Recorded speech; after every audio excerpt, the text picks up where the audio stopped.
Kalau menghafal Quran masih ada penyakit hati, berarti menghafal Qurannya salah. Salah. Yang rajin baca Quran gak ada penyakit hati. Makanya rajin-rajinlah pejabat, rajin baca Al-Quran. Rajin. Umar bin Abdul Aziz diangkat jadi khalifah. Kekuasaannya besar. Datang ke istana. Datang kemudian saudaranya bertamu malam-malam. Ketika bertamu langsung buru-buru matikan lampu. Bingung kemudian saudara. Ini lampu fasilitas negara. Karena bawa keperluan pribadi, maka saya pun menggunakan hak pribadi. Dulu Bung Hatta begitu. Jadi kalau Anda rajin baca Al-Quran, Anda akan dibebaskan dari penyakit hati. Bebas tuh. Awas hati-hati, penyakit hati itu tidak mengenal siapa pemiliknya. Jangan dikira koruptor misalnya, hanya koruptor saja yang punya penyakit hati. Hanya pencuri misalnya, tidak. Ustadz itu juga bisa kena. Kiai bisa kena. Penuntut ilmu bisa kena. Kalau sudah kena penyakit hati, bahaya. Ustadz kena penyakit hati, sudah. Jamaah harus saya saja, nggak boleh ke ustadz lain. Bahaya. Karena Anda tidak menguasai semuanya. Ketika Anda berikan fatwa yang salah, salahlah semua murid Anda. Murid kena penyakit hati, bahaya lagi. Ustadznya bisa dimarahin. Ini aneh nih. Kalau sudah murid menyoal ustadznya, sudah nggak akan pernah dapat keberkahannya.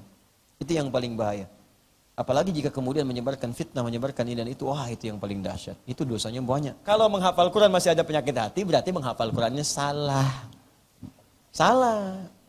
Karena menghafal Quran itu kalau dekat dengan Quran, itu nggak akan ada seperti itu. Yang rajin baca Quran nggak ada penyakit hati. Makanya rajin-rajinlah pejabat, rajin baca Al-Quran. Rajin. Ya, maaf ini, pedagang, pengusaha, rajin baca Al-Quran. Supaya bisa paham kalau orang lain bisa lebih maju, jangan sakit hati, belajar. Karena rezeki sudah ditetapkan, nggak usah marah-marah. Oh sampai sibuk bikin rezeki orang, sampai nggak tidur semacam-macam, rezeki sendiri nggak dikejar pada akhirnya. Nanti dikisahkan di sini ada yang disengat kalajengking di zaman Nabi. Kalajengking Arab Anda bayangkan, disengat tuh, disengat kepala suku, sekarat kemudian kena racun sudah menyebar sana sini cari obat nggak ada, cari tabib nggak menyembuhkan. Tabib itu tabib bahasa Arab, dokter, tabib itu dokter, bukan tukang obat. Tayyib. Nah maka kemudian dicoba sana sini nggak sembuh. Sebelumnya ada rombongan sahabat mampir diacuhkan. Begitu nyari kemana-mana, kemudian tersengat itu oleh kalajengking tadi, nggak ada yang bisa menyembuhkan, dikejar lagi lah kemudian rombongan sahabat tuh, rombongannya. Ditanya, adakah di antara anda yang mampu menyembuhkan? Satu orang angkat tangan mengatakan, insya Allah atau biiznillah, jika Allah berkehendak. Di bawah orang itu dibacakanlah Al-Fatihah.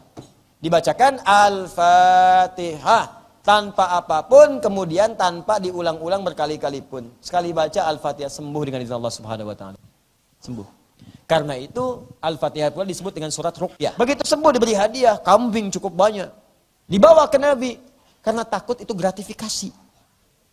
Tuh bayangkan sahabat Nabi. Wih saya bacain Quran dikasih kambing, takut gratifikasi. Takut gratifikasi. Anda bayangkan.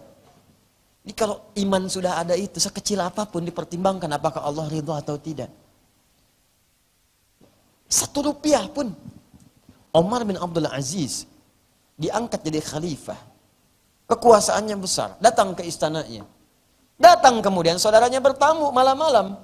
Ketika bertamu langsung buru-buru matikan lampu.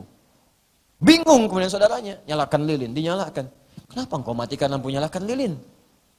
Kata Umar bin Abdul Aziz, saya mohon maaf. Ini lampu fasilitas negara. Anda kan datang ke sini sebagai pribadi. Karena saudara. Karena bawa keperluan pribadi, maka saya pun menggunakan hak pribadi yang punya saya. Lilin saya nyalakan. Saya takut ketika saya gunakan lampu, hisabnya berat di sisi Allah Subhanahu wa taala. Karena itu milik negara. Wah, kalau seperti itu aman kehidupan. Tidak ada plat merah digunakan kepentingan pribadi. Maaf. Ya, contoh. Spesifiknya apa Ustaz? Oh, tidak perlu. Ya, tidak perlu. Itu contoh saja dan bisa dirasakan oleh masing-masing. Kecuali negara mengizinkan, silakan. Digunakan untuk kepentingan tertentu. Kalau tidak jangan dipakai, berat di mata Allah Subhanahu wa taala. Berat hukumannya. Hati-hati. Motor plat merah punya negara. Izin dulu kalau ingin menggunakan pribadi. Diizinkan silakan, tidak jangan. Mobil plat merah, hati-hati. Pakai silakan, tidak jangan. Fasilitas boleh kalau diizinkan, tidak jangan. Kalau Anda beriman, kalau tidak ya silakan saja. Neraka. Ya, kalau tidak ada bekal amalnya. Kalau merasa punya iman, jangan coba-coba. Jangan coba-coba. Berat di sisi Allah Subhanahu wa taala. Paham ya? Makanya lihat-lihat dulu, hati-hati kalau pakai fasilitas-fasilitas itu.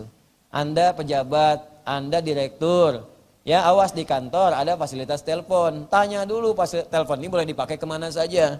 Jangan sampai telepon kantor dipakai keperluan pribadi. Saya pernah ditelepon oleh kolega saya, perusahaan besar BUMN, ditelepon. Assalamualaikum Ustaz, di mana Bu ya sekarang Ustaz? Sebentar, antum pakai telepon kantor, telepon pribadi. Kantor, jangan, tutup saya telepon, pakai handphone. Tutup saya bilang, jangan pakai telepon kantor. Oh ya udah, ganti telepon, nanya kabar, nanya itu. Sebetulnya saya mau pesan jadwal lewat kantor katanya, kan untuk keperluan di kantor. Ah, balikin lagi telepon kantor.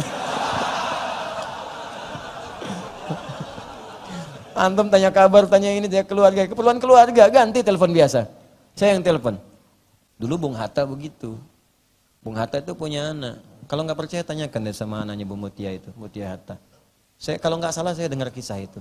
Sedang kuliah di luar, kemudian mau tulis surat ke KBRI, pakai kertas yang kopnya KBRI, disuruh dinasehati jangan pakai kertas ini karena ini kepentingan negara. Kamu kirim surat kepentingan pribadi, pakai dengan kertas pribadi. Bung Hatta, Masya Allah, orang tua kita itu dulu luar biasa. Allah semoga Allah ridhai, semoga Allah rahmati, Masya Allah. Ya Haji Agus Salim, luar ikhlas. Makanya negara ini Allah Akbar harus dijaga oleh kita, cintai oleh kita. Jadilah ulama yang baik, jadi pejabat yang baik, jadi pengusaha yang baik, supaya makmur ini negeri. Berkah karena ada rahmat Allah di sini, atas berkat rahmat Allah yang Maha Kuasa. Jadi biasakan kita bekerja dengan niat yang baik, urusan dunia bangun bangsa dengan baik, bangun kampung halaman, jangan berselisih, ya datangkan kemuliaan-kemuliaan, wafat kita tenang.